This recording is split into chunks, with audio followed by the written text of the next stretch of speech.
Praise the Lord. खुदावंद यीशु मसीह के नाम से फिर एक बार हम आप सबों को स्वागत करते हैं और इस YouTube चैनल के अंदर हफ्ते के पहले दिन का जो मन्ना है उसी के लिए हम यहाँ पे इकट्ठे हुए। तो आज हम एक विशेष नया विषय यहाँ पे शुरू कर रहे। वो है दूसरा महीना, उसका नाम है जिफ या अय्यार। और जो विषय है याहवे राफा, पहला भाग। आप सभी लोग जानते हैं और आप सबों को बताया भी कि ये दूसरा महीना अप्रैल 12 तारीख से शुरू हुआ। और ये जो महीना दूसरा महीना है, तीन बड़े आशीष है। उसमें से एक है याहवे राफा, दूसरा है याहवे ईरे और तीसरा है याहवे निसी। तो आज हम याहवे राफा के बारे में वचन से हम देखेंगे। तो आज हम वचन में जाने से पहले हम दुआ करें ताकि खुदा हमारे समझ को खोले, पवित्र आत्मा से हमको समझ दे ताकि खुदा के पवित्र कलाम को हम समझ सकेंगे। तो आइए हम प्रार्थना करेंगे। खुदावंद यीशु मसीह याश्वत मसीह, इस समय के लिए हम धन्यवाद करते। जब आज आपके रोटी तोड़ने का समय, खुदावंद हमारे समझ को खोल, हमारे आत्मिक आंखों को खोल, हमें सिखा, हमें समझा ताकि हम सीखकर समझकर तुझे आदर करें, सम्मान करें, तेरे पवित्र कलाम को हम समझ सके ताकि आपके नाम की महिमा स्तुति आराधना कर सके। लोग सुनने वाले सुनाने वाले दोनों के ऊपर ध्यान कर, सबों को आशीष कर। छोटी सी विनती खुदावंद यीशु मसीह के नाम से मांगता, सुन कबूल कर, आमीन। तो आज की जो विषय है दूसरा महीना जिफ या अय्यार, याहवे राफा, पहला भाग। तो मैंने जैसे आपको याद दिलाया, ये महीना तीन प्रमुख आशीष का महीना है और वो है याहवे राफा, जो आज हम वचन से देखेंगे। और अगले बार हम याहवे ईरे के विषय में देखेंगे। उसके बाद याहवे निसी। ये तीनों भी इस दूसरा महीना में, जब इजराइल लोग मिस्र देश से जब बाहर आए और पहला महीने में परमेश्वर ने अद्भुत कार्य किए, पेसाक के जरिए वो बाहर आए। और दूसरा महीने में खुदा ने ये तीनों आशीष उनके जीवन के अंदर किए। और उसमें से एक आशीष के विषय में आज हम देखेंगे, वो है याहवे राफा। विशेष करके दूसरा महीना, इस दूसरा महीने के विषय में हम कई बातों को देखेंगे, क्योंकि ये दूसरा महीना क्या है उसको जानने के लिए कुछ बातों को। तो आज हम यहाँ पे चार जो विषय है उसी को देखेंगे। पहला है दूसरा महीने के विषय में देखेंगे, फिर याहवे राफा का जो महीना है उसको देखेंगे, फिर चंगाई के लिए 8 नियम जो है पालन करना है उसी के विषय में देखेंगे, और आखिरी जो है याशुआ जो है आरोग्य करने वाला। तो ये चार विषय हम देखेंगे वचन से। तो पहला जो है दूसरा महीने के विषय में। तो ये दूसरा महीना को पवित्र कलाम के अंदर जिफ कहा जाता है, जो पहले राजा 6वां अध्याय पहला वचन और 37 वचन में उल्लेख किया है। एक और शब्द है ये दूसरा महीने के लिए, वो है अय्यार। तो जिफ भी कहा जाता है, अय्यार भी कहा जाता है। जिफ या जिव, इब्रानी भाषा में जिव भी बोलते। तो जिफ या जिव इब्रानी भाषा में इसका मतलब है प्रकाश या चमक। और अय्यार का अर्थ है खिलना, मतलब ब्लॉसम, झाड़ जैसा खिलता है तो खिलना। और ये पवित्र पंचांग में, कैलेंडर में ये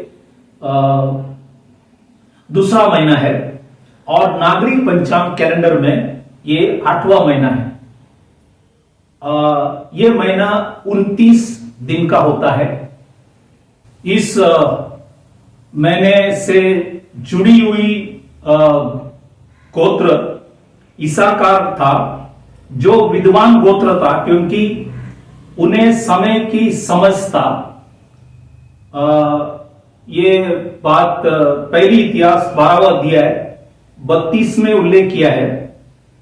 और इस महीने का जो नक्षत्र है वो है टोरस है।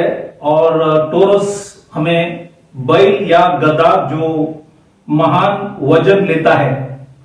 और इस विषय में जब हम याकूब ने मरने से पहले जब अपने सब बच्चों को बुलाकर आशीष दिए, उस समय इसाकार को जो दिया हुआ आशीष में उल्पत्ति की किताब 49 और उसका 14 वचन में लिखा है कि एक बलवंत गधा है। इसाकार के विषय में यह कहा गया, मतलब ये वजन लेते थे, मतलब सब वजन की बात खुदा ने इनको दिया गया, इसलिए ये यहां पे कहा गया। और हिब्रानी जो अक्षर है वो है वाव। जैसे आप वजन संहिता 119 जब पढ़ेंगे तो वहां पे आपको ये सब अक्षर मिलेंगे। पूरे इब्रानी जो अक्षर है वहां पे है। और ये जो वर्ड हम लोग याहवे जो कहता है, इसका ओरिजिनल वर्ड है YHWH। तो आप भजन संगीता 119 उसके जो हर एक 8 वचन के बाद आप देखेंगे तो इब्रानी अक्षर मिलेंगे।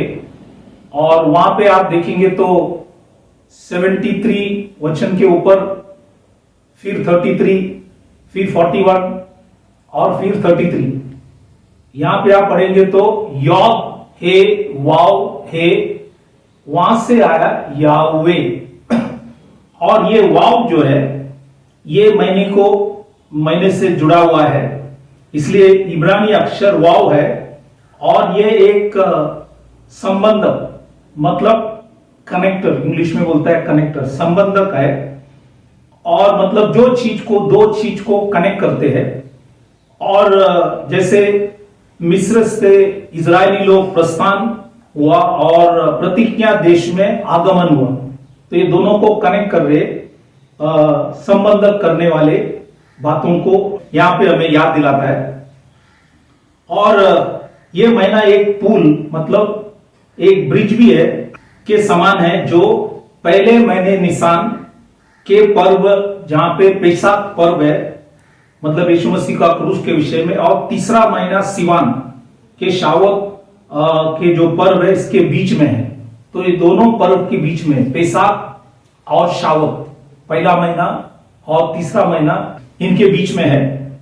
और यह भी कहा जाता है छुटकारा का जो महीना, पहला महीना को छुटकारा का महीना, क्योंकि इजराइल को खुदा ने मिस्र देश से छुड़ाया, तो छुटकारा का महीना है। और प्रकाशित महीना है जो तीसरा महीना, मतलब शावत के टाइम सिवान महीना, और पहला महीना है निसान या अबीब। तो ये दोनों के बीच में है ये जो महीना। और आप देखेंगे कि खुदा ने तीसरा महीना में 10 आज्ञा दिया गया, मतलब प्रकाशित किया उन्हें। परमेश्वर ने उन्हें धार्मिक कायदाएं प्रभु ने उनको दिया गया, इसलिए ये बातों को लिखा गया। और हमारे जो इंग्लिश कैलेंडर है, जिसको बोलता है ग्रेगोरियन कैलेंडर या पंचांग, ये है अप्रैल और मई महीना में होता है। और ये साल में दूसरा महीना जो है अप्रैल 12 को शुरू हुआ है। तो इस बातों को याद रखना। और ये है दूसरे महीने के विषय में मैंने सारी बातों को आपको बताया। अब हम देखेंगे कि वचन में ये महीना को याहवे राफा कहा जाता है।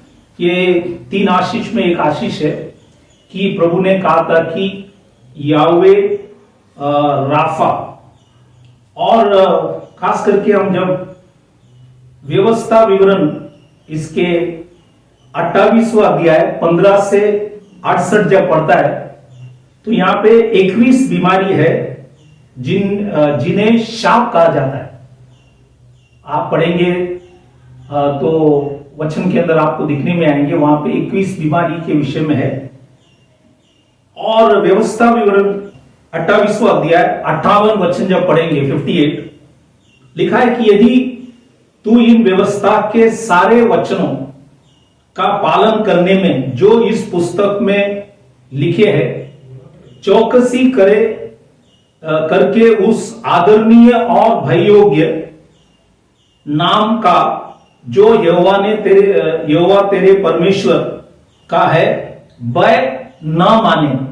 तो ये आदरणीय और भययोग्य नाम, क्योंकि ये सबसे विशेष नाम है, वो है यशवा दी मसीह, जुना करार में याहवे या अदुनाय या एलोहिम। तो ये जो आदरणीय और भययोग्य नाम, बोले अगर इसको हम भय न माने तो खुदा ने 28वां अध्याय 59 में लिखा है, तो यहोवा तुझको, विशेष लिखा है तुझको और तेरे वंश को, मतलब बच्चे को अनोखी दंड देगा।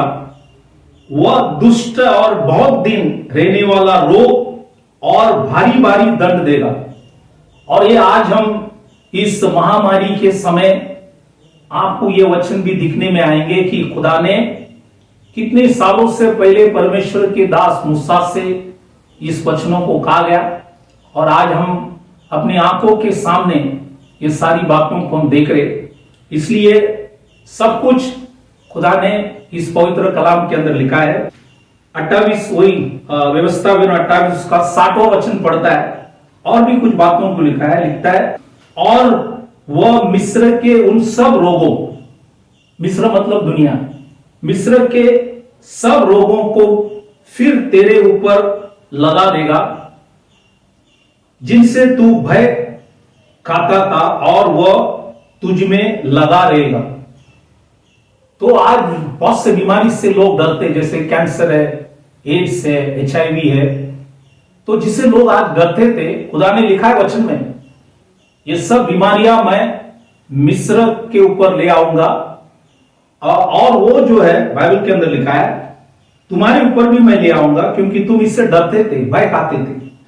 फिर 28वां अध्याय 61 में लिखता है 61, और जितने लोग आदि दंड इस व्यवस्था की पुस्तक में नहीं लिखी है, बहुत से बीमारियां खुदा ने इस पुस्तक या रोग लिखा नहीं है, लेकिन लिखता है उन सबों को भी यहोवा तुझको यहां तक लगा देगा कि तेरा सत्यानाश हो जाएगा। देखो यहां पे लिखा है कि क्या हो जाएगा? सत्यानाश। क्यों? लोगों ने उस आदरणीय और भययोग्य नाम को, बाइबल के अंदर लिखा है, भय न मानने से खुदा ने लिखा है कि ये सब चीज मैं करूंगा और अंत में सत्यानाश हो जाएगा करके खुदा ने लिखा है। तो आज यही चीज आज हम विश्व में सब देख रहे, ये खुदा ने कितने साल पहले वचन के अंदर लिखा था। और यही व्यवस्था विवरण 28वां अध्याय 66 वचन जब पढ़ेंगे 66 लिखता है कि और तुझको जीवन पर नित्य संदेह रहेगा और तू दिन रात थरथराते रहेगा। देखा, दिन रात थरथराते रहेंगे, डर रहेंगे, और तेरा जीवन का कुछ भरोसा ना होगा। इसलिए बहुत से लोग बहुत से इंश्योरेंस लेते हैं, जैसे इंग्लिश में लिखा है नो एश्योरेंस देयरफॉर इंश्योरेंस। तो आज भरोसा नहीं है, इसलिए लोग ये महामारी के समय भी बहुत से लोग पॉलिसी बहुत कुछ चीज लिया है, क्योंकि बाइबल में लिखा है जीवन का कुछ भरोसा न रहेगा। तो आज बहुत से लोगों की जीवन में भरोसा नहीं, नित्य संदेह कब क्या होगा। तो ये खुदा ने पहले से लिखे रखा है। यही व्यवस्था उसकी 28वां अध्याय 67 में लिखा है 67, तेरा मन में जो भय। तो सबसे बड़ा चीज है, आज लोग ज्यादा मरते भय के कारण। इसलिए पवित्र कलाम के अंदर 360 से भी अधिक बार खुदा ने वचन में लिखा है कि डरना नहीं, फियर नॉट। इसलिए गए साल मैंने इस वचन को भी प्रचार किया है, चैनल में आप देख सकता है कि डरना नहीं, क्योंकि डरेंगे तो मरेंगे, विश्वास करेंगे तो खुदा हमें बचाएंगे, क्योंकि वो हमारे जीवन के अंदर अद्भुत कार्य करने वाला परमेश्वर है। हमारे जीवन के अंदर भी हम मनुष्य डराते हैं, लेकिन विश्वास से हम उस डर को हटा दे। इसलिए यहां पे लिखा है 67 में, तेरा मन में जो भय बना रहेगा और तेरी आंखें जो कुछ देखता रहेगा, उसके कारण तू बोर को आ मार के कहेगा सांझ कब होगी, और सांझ को आ मार के कहेगा बोर कब होगा। तो हम जब बोर को बोलेंगे सांझ कभी होगा, सांझ को बोलेंगे बोर कभी होगा, क्योंकि सारा जीवन के अंदर हम भय में अपने जीवन बिताते हैं। दिन और रात लिखता है, तरतराते हुए हम अपने जीवन को बिताएंगे। इसी विषय में यिर्मयाह नबी कई वचनों को लिखता है, क्योंकि यिर्मयाह के समय इजरायली लोग बहुत से लोग बीमार थे। कुछ वचन हम पढ़ेंगे ताकि आपको समझ में आएंगे बीमारी क्यों हुआ, बीमारी का कारण क्या है। सारी बातों को यिर्मयाह नबी अपने किताब के अंदर लिखे रखा है। जैसे यिर्मयाह की किताब 8वां अध्याय 22 में लिखता है, क्या गिलियद देश में कुछ बलसान, बलसान मतलब एक तेल है जिसे आप लगाने से चंगा हो सकता है, इसलिए लिखता है गिलियद, गिलियद मतलब एक साक्षी का जगह है। तो लिखता है गिलियद देश में कुछ बलसान की औषध नहीं, क्या उसमें कोई वैद्य नहीं? यदि है तो मेरे लोग के गांव क्यों चंगे नहीं होते? तो बहुत लोगों के गांव बीमारी चंगे नहीं होता है। सवाल किया गया। आगे हम और भी कुछ वचन देखेंगे। वो यिर्मयाह की किताब 15वां अध्याय 18 वचन में लिखा है, मेरी पीड़ा क्यों लगातार बनी रहती है। लिखा गया इजरायली लोग के जीवन के अंदर ये सब तकलीफें थे। लिखता है कि मेरी पीड़ा क्यों लगातार बनी रहती है, मेरे चोट के क्या कोई औषध नहीं है? जो भी चोट लगा है क्या औषध नहीं है? क्या तू सचमुच मेरे लिए धोखा देने वाली नदी और सूखने वाली जल के समान होगा? तो आज बहुत बड़ा शंका लोगों के अंदर पैदा हुआ है। ये इजरायली लोगों के अंदर ये सब परेशानी था, वैद्य नहीं, बलसान नहीं, पीड़ा लगातार लगा हुआ जीवन, कोई औषध नहीं। फिर यिर्मयाह की किताब 30वां अध्याय 12 वचन में लिखता है, यहोवा यूं कहता है, तेरे दुख की कोई औषध नहीं। बोले दुख की कोई औषध नहीं, और तेरी चोट गहरी और दुखप्रद है। देखा, औषध नहीं और चोट जो है बहुत गहरी है, मतलब ये ठीक नहीं हो सकता है। ऐसे परिस्थिति में इजराइल लोग आ गए। और भी वचन लिखता है 30वां अध्याय 13 में लिखता है, तेरा मुकदमा लड़ने के लिए कोई नहीं, मतलब प्रार्थना करने के लिए कोई नहीं, तेरा केस लड़ने के लिए कोई नहीं। आज हम एक दूसरे से जब प्रार्थना करता है, खुदा सुनकर हमें चंगाई देता है, लेकिन ऐसा एक समय इजरायली लोगों के जीवन में आया, मुकदमा लड़ने के लिए कोई नहीं, तेरा गांव बांधने के लिए ना पट्टी है ना मलम है। तो पट्टी और मलम भी नहीं। आज देखो वही परिस्थिति आज आपको दुनिया में देखेंगे कि आज दवा नहीं है, ऑक्सीजन नहीं मिलता है, बहुत से समस्याएं, हॉस्पिटल पूरा हो, लोगों को बेड नहीं मिलते। ये सब खुदा ने पहले से लिख दिया है। इसलिए यहां पे लिखा है मुकदमा के लिए कोई नहीं, गांव बांधने के लिए कोई नहीं, पट्टी नहीं, मलम नहीं। तो यिर्मयाह की किताब 30वां अध्याय 14 वचन में लिखा है, तेरा सब मित्र, इंग्लिश में जो वर्ड है लवर्स, मतलब सब प्रेमी। ये प्रेमी कौन कौन है या मित्र कौन कौन है? एक था मिस्री, दूसरा था अशूर, तीसरा था कसदियो, चौथा था काट और लकड़ी, और पांचवा था पत्थर।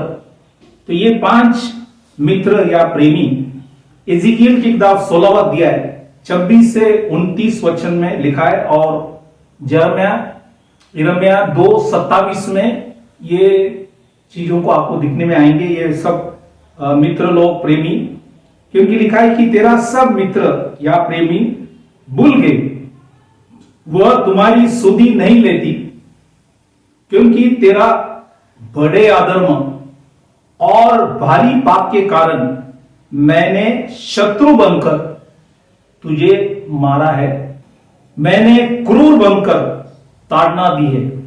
देखो खुदा ही लिखता है, इजराइल को लिखता है। वही चीज आज खुदा ने बहुत से ईसाई लोगों के जीवन के अंदर भी यही किया है। इसलिए हम इस बातों को ख्याल करें कि ये सब बीमारियों का मूल जो है वो है बड़ा अधर्म और भारी पाप के कारण मैंने शत्रु बनकर तुझे मारा है, मैंने क्रूर बनकर ताड़ना दी है। ये सब खुदा के काम है, इसलिए हमें उसके सामने झुकना है, क्षमा मांगना है। जब बार बार हम क्षमा मांगेंगे, पश्चाताप करेंगे, खुदा आपके जीवन के अंदर बहुत बड़ी आशीष देंगे। इजराइलों की जीवन में यिर्मयाह नबी इस बातों को यहाँ पे विस्तार में उल्लेख किया है कि इनके सब पाप के कारण ये हुआ। और एक वचन देखो, यिर्मयाह की किताब 30:15 में लिखता है, तू अपने गांव के मारे क्यों चिल्लाती है। बोला ये गांव के वजह से आज देखो बहुत से लोग चिल्लाते हैं। कितने साल पहले परमेश्वर के दास ने लिखे रखा है, आज बीमारी की वजह से कितने लोग चिल्लाते हैं, कितने लोग रोते हैं, कितने लोग घबराहट के अंदर जीवन बिता रहे।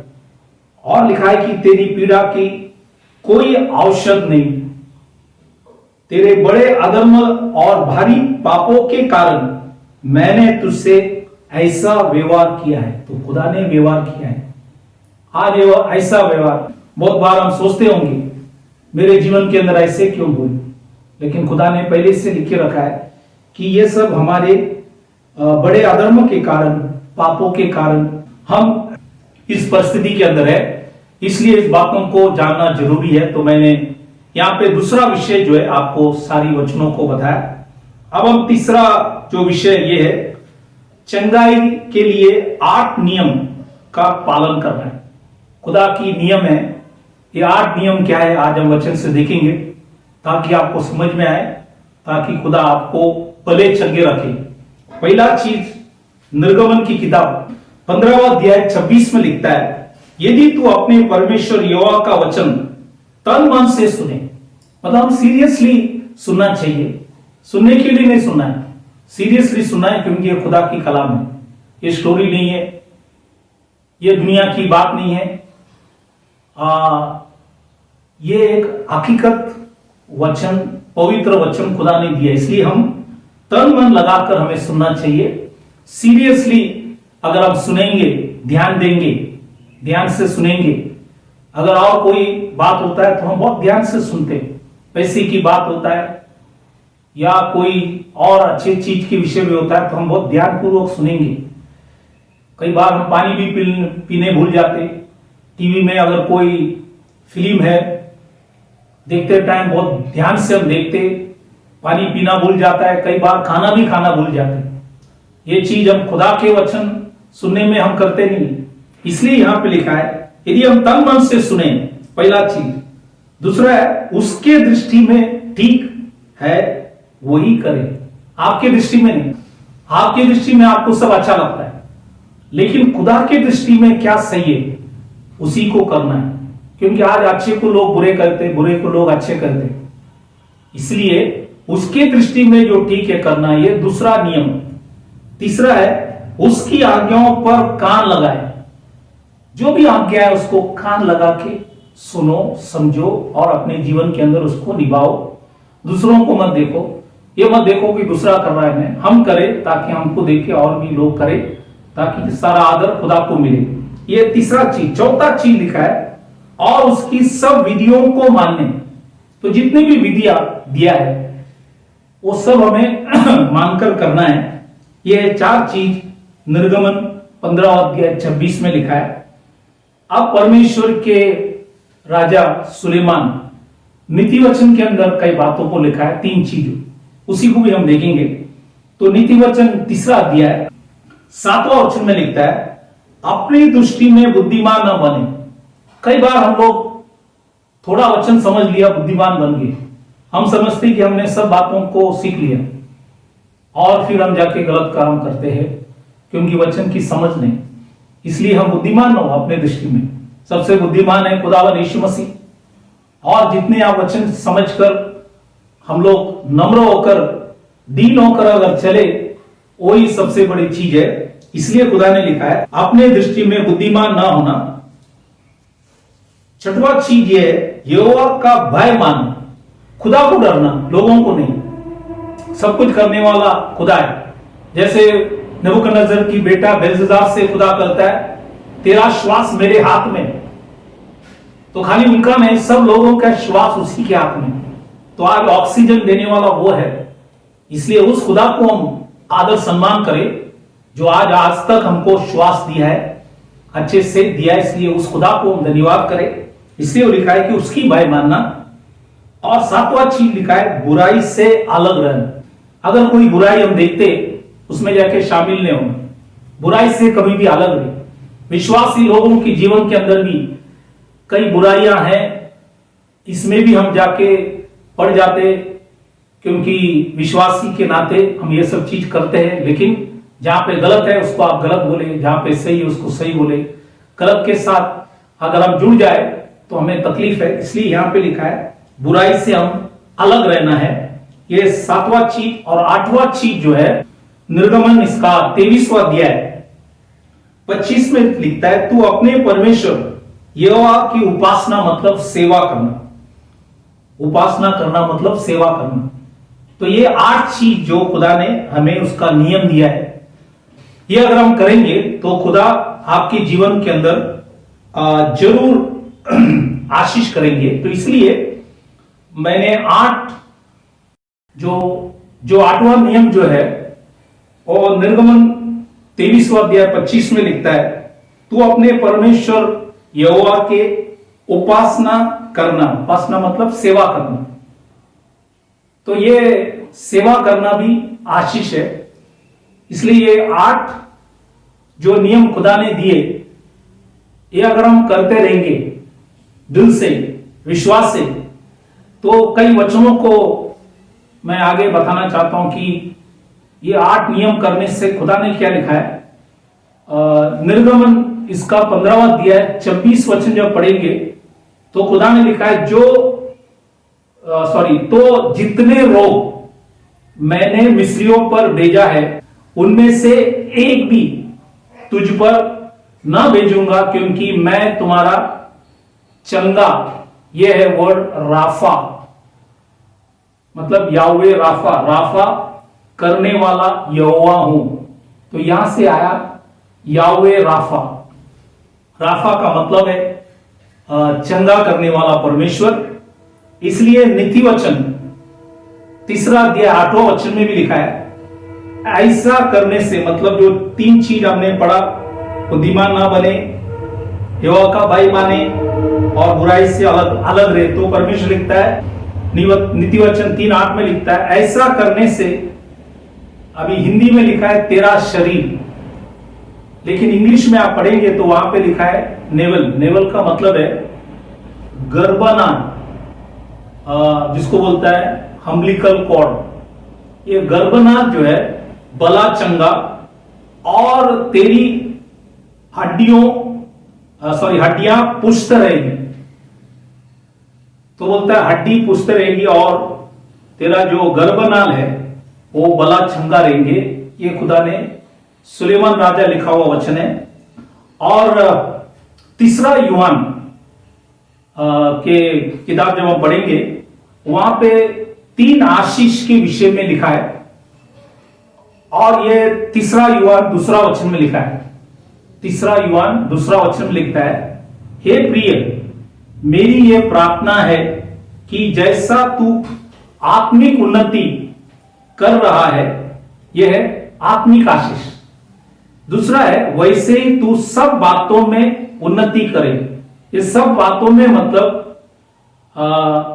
वित्तीय आशीष। वित्तीय आशीष मतलब पैसे की आशीष, पैसे की आशीष, ये फाइनेंशियल ब्लेसिंग।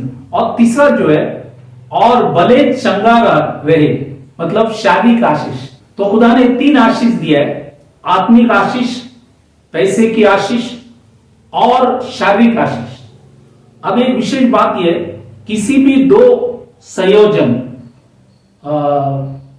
संयोजन मतलब कॉम्बिनेशन जो है वो अपराइट है, मतलब ना काफी है।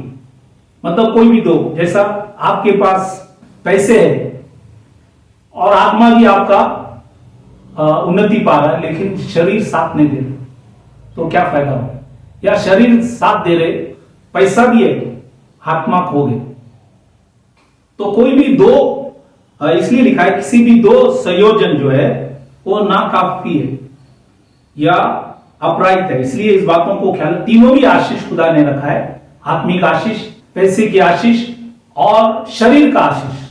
इसलिए परमेश्वर की दास युवा ने इस बातों को लिखा है कि तीनों आशीष हमें चाहिए, और इसलिए खुदा ने आपको इसलिए इस पृथ्वी में भेजा है। ये तीनों आशीष हमको दिया है, लेना आपका काम है।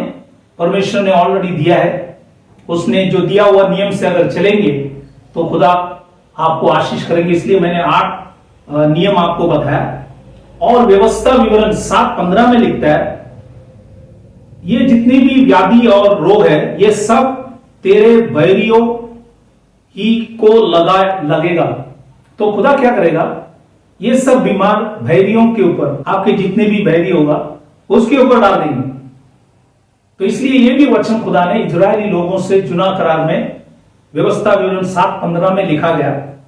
और भजन संहिता 42वां अध्याय और उसका 11 वचन, 43वां अध्याय 5वां वचन लिखा है, क्योंकि वह मेरे मुंह का चमक, अभी हिंदी में वर्ड है चमक, लेकिन इंग्लिश में आप पढ़ेंगे हेल्थ। हेल्थ मतलब स्वास्थ्य, बोला वो बाइबल के अंदर लिखा है, वो मुंह का स्वास्थ्य है, समझे, दैट इज द हेल्थ। तो इसलिए भजन संहिता में ये वचन लिखा है। यिर्मयाह की किताब 30वां अध्याय 17 वचन जब पढ़ेंगे तो वहां पे लिखा है, मैं तेरा इलाज करके तेरे गांव को चंगा करूंगा। खुदा ने वायदा किया है, यहोवा की यही वाणी है। तो गॉड ने वायदा किया है कि जितने भी इलाज करना है मैं करूंगा, और गांव को भी क्या करेंगे? चंगा करेंगे। यिर्मयाह की किताब 33वां अध्याय 6वां वचन में लिखता है, देख मैं इस नगर का इलाज करके इसके निवासियों को चंगा करूंगा और उन पर पूरी शांति और सच्चाई प्रकट करूंगा। तो शांति और सच्चाई देने वाला खुदा है। आज देखो महामारी के बीच में अशांति के जीवन, लोगों के अंदर इतने घबराहट, पैनिक, और पैनिक इज पैंडेमिक, मतलब पैनिक जो है वो हमें बीमारियों की ओर ले जाते हैं। इसलिए हम डरे नहीं। बार बार खुदा ने वचन में लिखा है डरना नहीं, डरेंगे तो हम मरेंगे, इसलिए हम विश्वास करें।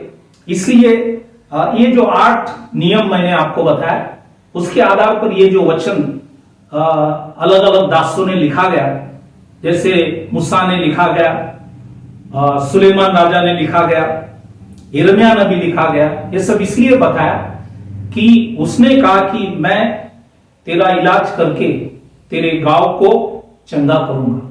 तो वो चंगा करने वाला परमेश्वर है। इसलिए हम चौथा विषय में आएंगे।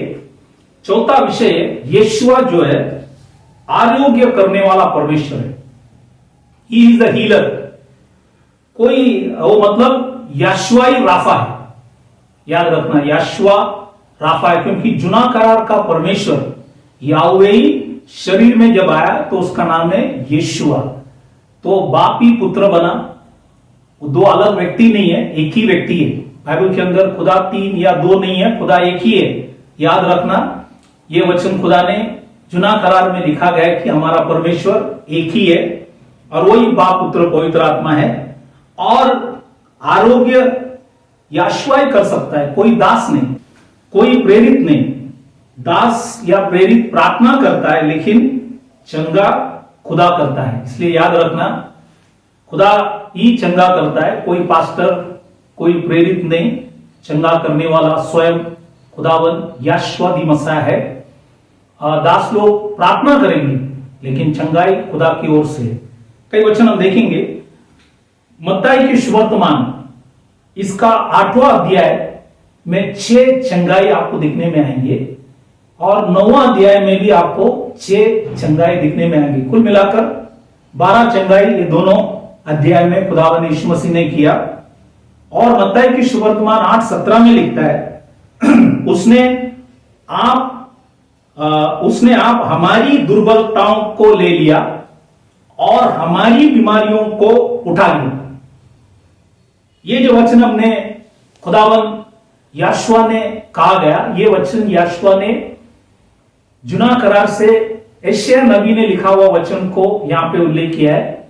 इसलिए हम यशायाह की किताब 53वां अध्याय इसका 4था वचन में लिखता है, निश्चय उसने हमारे रोगों को सह लिया और हमारे ही दुख को उठा लिया। तो भी हमने उस परमेश्वर का मारा कुटा और दुर्दशा में पड़ा हुआ समझा। इसलिए उसने हमारे जुना करार में लिखा था कि यीशु मसीह आकर हमारे दुर्बलताओं और हमारे बीमारियों को उठा लेगा। इसलिए ये जो मत्ती की सुवर्तमान 8 और 9 में जो 12 चंगाई आप देख रहे, ये खुदा ने किया। उसने सभी के बीमारियों को ठीक किया, लोगों को आत्मिक बनाए। इसलिए बातों को जानना जरूरी है। परमेश्वर की दास पौलुस गलातियों की किताब 3 अध्याय 13 वचन में लिखता है, मसीह ने जो हमारे लिए शापित बना। आज देखो, जैसे मैंने जुना करार में व्यवस्था विवरण 28वां अध्याय 15 से 68 वचन जब पढ़ता है तो वहां पे मैंने कहा बहुत से बीमारी को खुदा ने शाप कहा है। और यहां पे लिखता है गलतियों की किताब 3:13 में लिखता है, मसीह ने जो हमारे लिए शापित बना, बाइबल में लिखा है, हमें मोल लेकर व्यवस्था के शाप से छुड़ाया। जो भी व्यवस्था की शाप था उसे छुड़ाया, क्योंकि लिखा है जो कोई काट पर लटकाया जाता है, मतलब लकड़ी पे लटकाया जाता है, वह शापित है। इसलिए यीशु मसीह ने आपका और हमारा शाप लेकर आपको और हमको उस सारी बीमारी से छुटकारा दिया।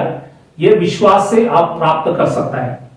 इसलिए पहली पत्रोस इसका 2 अध्याय 24 वचन में लिखा है कि वह आप ही हमारे पापों को अपने देह पर लिए हुए क्रूस पर चढ़ गए। तो आज यीशु मसीह क्रूस के ऊपर चढ़कर हर पाप जिसके कारण बीमारी, पाप से बीमारी, बीमारी से मरण, तो मूल जो है पाप है। इसलिए यीशु मसीह ने पाप को क्रूस के ऊपर खत्म कर दिया। इसलिए वो क्रूस पर चढ़ गया करके परमेश्वर के दास पत्रोस लिखता है। यूहन्ना की सुवर्तमान 19वां अध्याय 1 वचन में लिखता है कि इस पर पिलातुस ने यीशु को खोड़े लगवाए। यीशु को खोड़े लगवाए। वो महान परमेश्वर जो स्वर्ग का परमेश्वर है, धरती में आया, उसको खोड़े लगाए। इसलिए वचन में लिखता है, ये जो खोड़े लगाना, मतलब खोड़े वर्ड जो है यूनानी भाषा के अंदर लिखा है मस्तिगो का मतलब है खोड़े लगाना। और मत्ती की सुवर्तमान 27वां अध्याय 26 में भी खोड़े लगाना उसके विषय में लिखा है। लेकिन वहां पे यूनानी भाषा में एक दूसरा वाक्य है फरगेलो का मतलब है खोड़े लगाना। और ये जो खोड़े लगाने के विषय में रोम साम्राज्य के जो लोग थे, वो लोग कैसे करते थे कि लोगों को शिक्षा या दंड देते टाइम कैसे करते थे? वो लोग क्या करते थे, चमड़े का 3 रस्सी अपराधी के खुले बदन या अपराधी के छाती पर 13 खोड़े लगाते हैं और दोनों कंधे पर 13 खोड़े लगाते हैं। मतलब उसी के द्वारा 39 खोड़े, मतलब छाती में 13 और एक कंधे पे 13, दूसरा कंधे पे 13, कुल मिलाकर 39 खोड़े लगाते। ये रोम साम्राज्य के लोग शिक्षा दंड इसी समान देते। लेकिन इजरायली लोग वचन के आधार पर व्यवस्था विवरण इसकी 25वां अध्याय 3 वचन में लिखता है, वह उसे 40 कोड़े तक लगवा सकता है, इससे अधिक नहीं लगवा सकता, ऐसा न हो कि इसे अधिक बहुत मार खिलवाने से तेरा भाई तेरे दृष्टि में तुच्छ ठहरे। तुच्छ वर्ड जो है ये हिब्रानी भाषा में ये कावला कावला मतलब तुच्छ। तो जुना करार में इजरायली लोग कोड़े कैसे लगाते, वो पहले जो व्यक्ति के ऊपर गुनाह है उनको शिक्षा देना है तो उनको गिरवा कर उनके पीठ पे 39 कोड़े लगाते। तो इजरायली लोग पीठ पे लगाते और रोम साम्राज्य के लोग, जैसे मैंने कहा, बदन में 13 और एक कंधे पे 13, दूसरा कंधे पे 13, ये रोम साम्राज्य के लोग। लेकिन इजरायली लोग पीठ के ऊपर। तो कुरिन्थियों की जो किताब है उसका दूसरी पत्री जो है उसमें 11वां अध्याय में 24 में परमेश्वर के दास पौलुस लिखता है, 5 बार मैंने यहूदियों की आस से 39 कोड़े खाए। अब हिंदी में 2 बार 39 लिखा है, लेकिन वो एक ही 39 कोड़े खाए। और विश्व में आप देखेंगे, विश्व में 39 बड़े बड़े बीमार है, इसलिए खुदावंद यीशु मसीह ने 39 कोड़े खाए ताकि उसके मार खाने से आप चंगे हो सकता है। इसलिए यहां पे लिखा गया है। और जितने भी लोगों को खुदा अपने पास बुलाते हैं और उन्हें बेटा बेटी बनाते हैं तो वो क्या करते हैं, इब्रानी की किताब 12वां अध्याय 6वां वचन लिखता है, और जिससे पुत्र जिसे पुत्र बना लेता है उसको कोड़े भी लगाता है। तो अगर कोई परमेश्वर का पुत्र होता है उन्हें खुदा कोड़े, अब ये वर्ड कोड़े यहाँ पे मस्तिगो है यूनानी भाषा में, मतलब कोड़े लगाना। तो आज जितने लोगों को खुदा बुलाते हैं उनको तकलीफ, बीमारी, परेशानी, संकट, अलग अलग मुसीबत में हमको डालते हैं और वो देखते हैं कि हम क्या करते हैं। तो अगर हम बार बार उसके पास जाएंगे, चिल्लाएंगे, विनती करेंगे, खुदा पे क्षमा मांगेंगे, वो एक दिन क्या करेंगे, दया कर तुम्हें उस परेशानी से छुड़ाएंगे और तुम क्या बनेंगे, उसका बेटा या बेटी बनेंगे। तो एक अच्छे बेटा बेटी बनने के लिए वो हमें भी, बाइबल में लिखा है, कोड़े भी लगाता है ताकि हम एक अच्छे बच्चे, अच्छे बेटा बेटी बन सके। आगे कई वचन और देखेंगे। नया नियम में खुदावन यीशुआ मसीह के 4 सेवा था, उसमें से एक था चंगाई। पहला चीज था प्रचार करना, वो है प्रीचिंग। दूसरा है उपदेश करना, टीचिंग। तीसरा है बीमारी और दुर्बलता को दूर करता रहा, मतलब चंगाई करता रहा, हीलिंग। और चौथा है खिलाना, फीडिंग। ये आपको मत्ती की सुवर्तमान 9:35 में आपको मिलेंगे और मत्ती की सुवर्तमान 14वां अध्याय 21 में ये उल्लेख किया है। तो ये 4 सेवा था, उसमें से एक सेवा था चंगाई करना। अब याद रखना, चंगाई स्वर्ग जाने का टिकट नहीं है। चंगाई इसलिए कि खुदा जो भी गलत आप कर रहे हैं उसमें से आपको मुड़ा रहा है और आपको सच्चे खुदा का पहचान दिला रहा है। उसके बाद आपको उसके नियम जो बाइबल है उसे आपको चलना है। कई बार चंगाई होता है, लोग चंगाई लेके चले जाते हैं।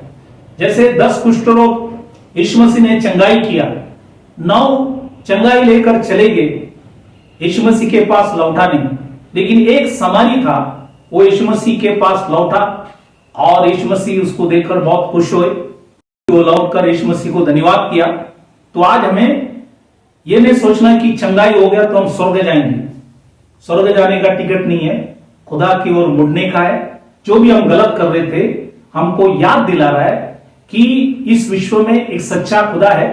जैसे समारी लोगों ने कहा गया कि यीशु मसीह जगत का परमेश्वर है, इसलिए वो पहचान दिलाने के लिए वो आपको चंगाई कर रहा है। लेकिन चंगाई होने के बाद आपको उसके नियम से चलना है, नहीं तो हम दोबारा बीमार होकर मर जाएंगे, हम नरक चले जा सकता है। इसलिए इस बातों को ख्याल करना कि चंगाई खुदा की ओर मुड़ाने के लिए खुदा हमारे जीवन के अंदर करते हैं। तो परमेश्वर की पवित्र कलाम में नए करार में जब आते हैं तो सबसे बड़ी चमत्कार या चंगाई जो है वो था जब लाजरस को 4 दिन कब्र में पड़ने के बाद जब खुदा ने वचन बोलकर जब उनको उठाया, यह सबसे बड़ी चमत्कार है। और यूहन्ना की सुवर्तमान 11वां अध्याय 40 में लिखा गया, यीशु ने उससे मतलब माता से कहा, क्या मैंने तुझसे नहीं कहा था कि यदि तू विश्वास करेगी तो परमेश्वर की महिमा को देखेंगी। तो बोला अगर विश्वास करेगा तो महिमा देखेगी। और ये खुदा ने सबसे बड़ा चमत्कार वचन में किया गया। इसलिए आज हम उसी के ऊपर भरोसा करना है, क्योंकि वही चंगा करने वाला खुदा है और उसी के हाथ में हमारा श्वास है, हमारा सेहत उसके हाथ में, सब कुछ उसी के हाथ में। हमें सिर्फ विश्वास करना है। हम जो भी बुरा किया, गलती किए, हमें खुदा से क्षमा मांगकर हम वो गलती को हमारे जीवन से हटाकर सही चीज करते रहे, खुदा आपके साथ रहेंगे। यीशु मसीह ने शिष्य से भी कहा, यूहन्ना के सुवर्तमान 14वां अध्याय 12 में लिखता है, मैं तुमसे सच सच कहता हूं कि जो मुझ पर विश्वास रखता है, ये काम जो मैं करता हूं वो भी करेगा, वरन इससे भी बड़ा काम। बड़ा काम मतलब ये नहीं कि यीशु मसीह ने जो किया हुआ काम से बड़ा नहीं, लेकिन बड़ा मतलब यूनानी भाषा में मिजॉन का मतलब है ज्यादा। मतलब यीशु मसीह अगर एक किया तो आप 4 कर सकेंगे, लेकिन यीशु मसीह ने जो किया बड़ा काम, उससे बड़ा आप नहीं कर सकेंगे। इसलिए सबसे बड़ा काम खुदा ने लाजर को कब्र में 4 दिन के बाद उठाया, वो सबसे बड़ा काम है। और इसलिए यहां पे लिखा है कि वरन इससे बड़ा काम मतलब ज्यादा काम करेगा, क्योंकि मैं पिता के पास जाता हूं। इसलिए आज ये सारी वचनों को बाइबल में लिखा गया। इसलिए आज मैंने आपको परमेश्वर के पवित्र कलाम से ये दूसरे महीने के जो 3 आशीष है, उसमें से एक आशीष के विषय में आज आपको मैंने बताया, वो है याहवे राफा। अगले बार दूसरा भाग में हम याहवे यिरे के विषय में हम देखेंगे। इसलिए बोला वचन में सारी बातों को खुदा ने लिखा है, आपको हमको विश्वास करना है। इसलिए इस महामारी के बीच में, जबकि आज आप देख रहे कि हर दिन 3 लाख से भी ज्यादा लोग बीमार है और बहुत से लोग दुनिया से चले भी गए, और इस डर भरा हुआ जीवन के अंदर हर दिन खुदा से विनती करे, प्रार्थना करे, खुदा से क्षमा मांगे और हम गलती से सुधर जाए, ताकि खुदा आपको हमको भले चंगे रख सकेंगे। और क्योंकि वो हमारा राफा है, यीशु मसीह हमारा राफा है, चंगा करने वाला परमेश्वर है, वो जीवित है। 24 घंटे में आप कभी भी उनको बुला सकता है। इसलिए उसने कहा कि कॉल अनटू मी, मुझे पुकारो। तो आज कोई भी समय आप उसको बुला सकता है। जब आप उनको दिल से विश्वास से बुलाएंगे, वो आपके प्रार्थना को सुनेंगे और आपको जरूर चंगाई देंगे। और उसने दिया हुआ नियम से बचा हुआ जीवन बिताने के लिए खुदा से रोज प्रार्थना करें। तो इस वचनों से खुदा आप सबों को आशीष करे। तो विदा होने से पहले हम सभी के लिए दुआ करें, प्रार्थना करें, ताकि खुदा हम सभी के प्रार्थना सुनकर हमारे ऊपर दया करेंगे, अनुग्रह करेंगे। तो आइए सभी लोग अपने आंखों को बंद करें, सिरों को झुकाएं, प्रार्थना करें। Hallelujah, hallelujah. खुदावंद यीशु मसीह जो हमारा चंगा करने वाला खुदा है, लॉर्ड गॉड ऑलमाइटी, हम प्रार्थना करें जितने भी भाई बहन आपके वचन सुने, जो आपने नियत समय पे हमें जो वचन दिया, इसके लिए धन्यवाद करते।